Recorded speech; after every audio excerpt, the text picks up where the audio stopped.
The girl, the niece of the Monsignor. Bring her to me.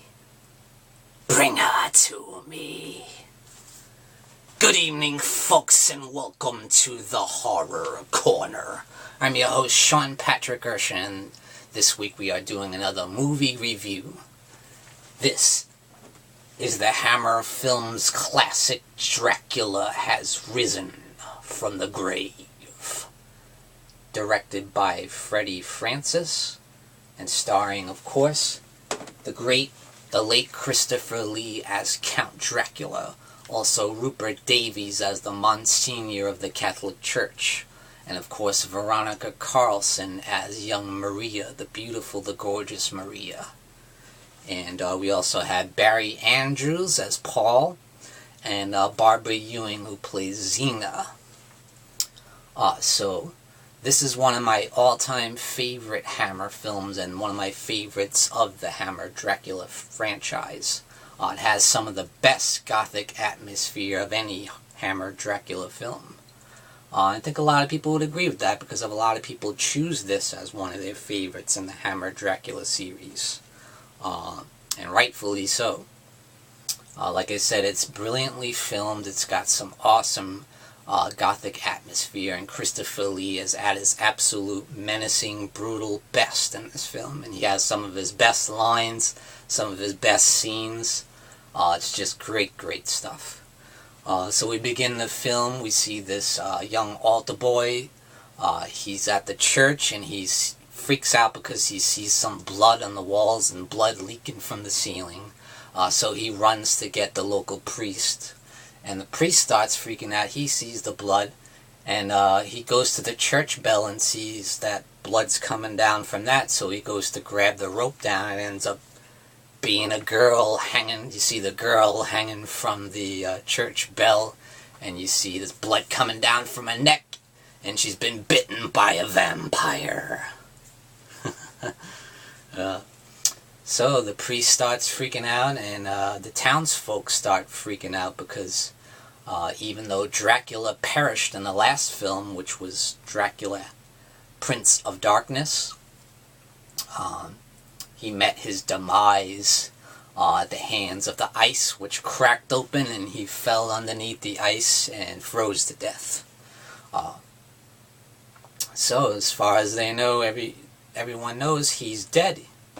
But his presence apparently still curses the town of Transylvania, and everyone's freaked out about it. They still feel his evil emanating from up in the castle. So his evil still lurks, if you will. So what happens is the Monsignor finds out about this. He hears that no one's been going to Mass, no one's been showing up at church, because of the evil, because of the desecration of the church by Count Dracula, and the evil that they feel is still emanating from the castle.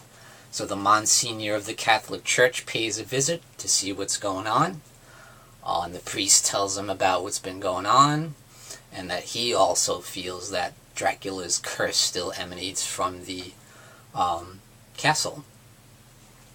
So they both decide to go up to the castle just to check on it, to make sure there's nothing wrong, so everyone, the townsfolk, can feel safe and can sleep at night.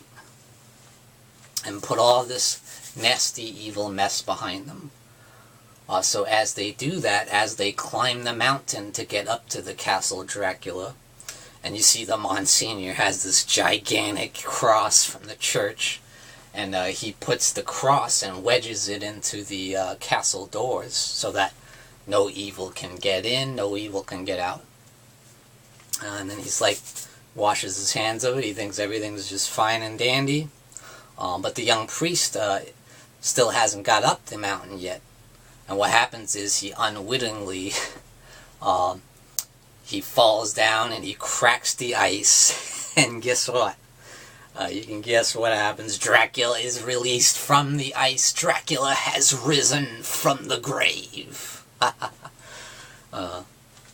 Just as you see right here, he points at the priest, and that's to tell him that you're going to be my slave. You're going to do my bidding. So he enlists the help of the young priest to do his bidding and to lure women into Dracula, to be his brides and to be his victims.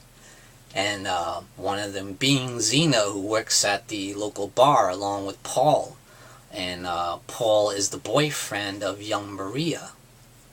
Maria, as played by the gorgeous, the beautiful Veronica Carlson, who is one of the finest actresses in the Hammer films, I would say. She's a staple of Hammer. She's beautiful, she's sexy, and she's just a great adversary for Dracula. But at first she's kind of a victim of his evil. Yeah, and Xena works at the bar. She's a bartender, and she's very sexy as well. And she also wants Paul. They kind of fight over Paul, you know. But Xena knows that Paul is in love with Maria, and she doesn't really have a chance with him. That doesn't stop her from trying, you know. But she gets discouraged, you know. Xena gets discouraged about that. And she ends up walking home at night, late at night one night. And she happens to run into Count Dracula. And she falls prey to Count Dracula. So now she is under Count Dracula's spell. And Dracula's plan from day one is to get Maria. That's his main goal, his main focus. He wants to lure Maria and wants Maria to be his ultimate bride. So in doing so, he enlists Xena to help him lure Maria in. And that's exactly what she does. So they work together to get Maria under his spell, you know. But of course Paul is there, and Paul's a bright young guy. He's very charismatic, very young, and he has big dreams of doing things outside of the bar, and because the bar is really his father's business, you know. He just helps him out, but he really wants to go to college and do something big, you know. He's got big dreams, and he also is in love with Maria, wants to marry her, but you know, now Dracula's in town, picking everybody off one by one. So now he's got to deal with the ultimate demon, the ultimate vampire, the king of all vampires. Count Dracula is played brilliantly by Christopher Lee in this film.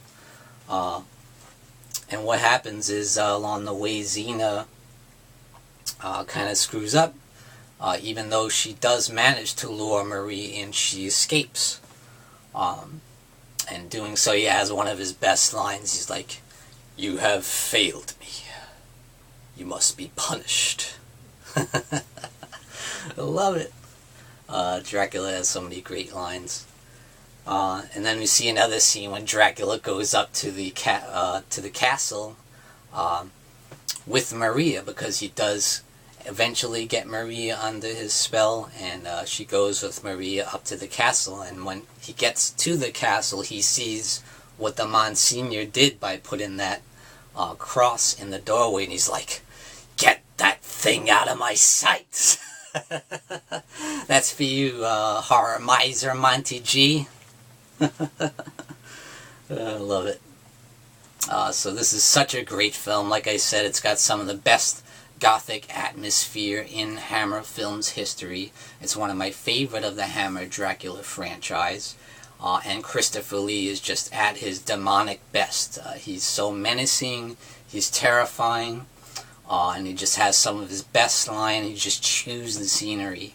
And there's also another awesome scene with Dracula when he gets impaled with the stake, and you think, oh, he's dead now, he's got a stake through his heart.